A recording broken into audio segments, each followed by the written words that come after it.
Let's learn the lesson, the cough and anthem in short. On his bench in Madison Square, Sophie moved uneasily. The big newspapers, some under his coat and some over his legs, was not enough for him to name warm. He knew that he has to find some ways to take care of himself during this cold weather. He was not thinking of sailing away on a vacation like his fellow New Yorkers. 3 months in the prison of Backwell's Island was what he wanted. For years, Backwell's Island had been his winter home. 3 months of food every day and a bed every night. 3 months safe from the cold north wind and safe from coughs. This seemed to Sophie the most desirable thing in the world. Sophie's spirit was proud.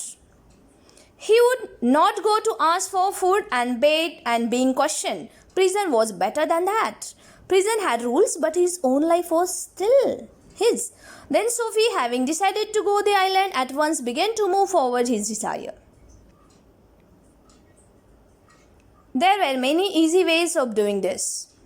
The most pleasant way was to go and have a good dinner at a fine restaurant, and then he would say that he had no money to pay, and then a cop would be called, arrest him and welcome prison. But as Sophie put his foot inside the restaurant door, the head waiter saw his broken old shoes and torn clothes. Strong and ready, hand turned Sophie around and moved him quietly and quickly outside again. Sophie failed. It didn't seem too easy. He must think of again. Stopping at a white glass window shop, Sophie picked up a big stone and threw it through the glass. Where is the man that did this? Don't you think I might be dead? But the cop mind would not consider Sophie, and men who break windows do not stop there to talk the cops, then ran as fast as they can. Hey, stop! Sophie failed again. Across the street was another restaurant. It was so fine as one before. Sophie got in and fortunately no one stopped him. He sat at a table and was soon eating a big dinner. When he has finished, he said that he and money were strangers. Kolokov, no cough for you?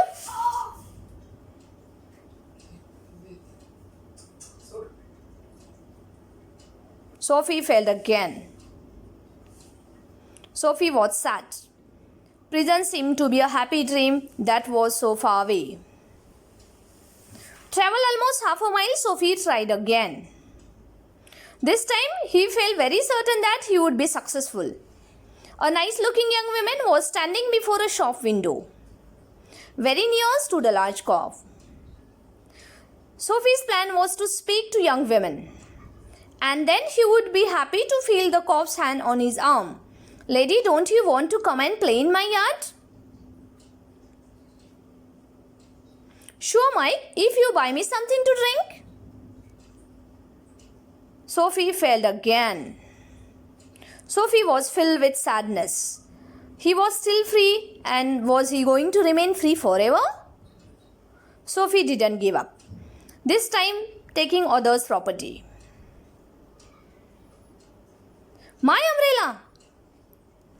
Oh, is it? I look your umbrella? There is one standing up there. Why don't you call a cop? Oh, if you know things, what happened? If you think that it's yours, I found in this morning in a restaurant. If you say it's yours, it's mine. Sophie failed again. Sophie was quiet. He began to think of island if it were far away as heaven. At last he decided to go home, although home was only a seat in the park. But on a corner, Sophie stopped.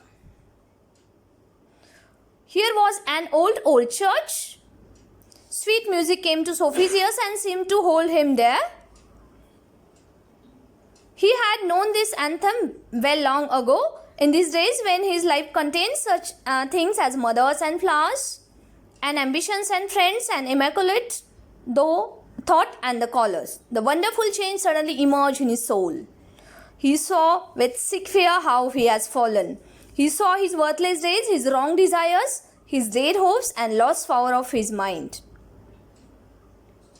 No, he would not be like this. He would fight to change his life. He would pull himself up. This sweet music had changed him. Tomorrow he would find work. He was young enough and he will build his life again. Hey, what are you doing here? Nothing. Then come along. 3 months on these lands, said the judge. Sophie to the next.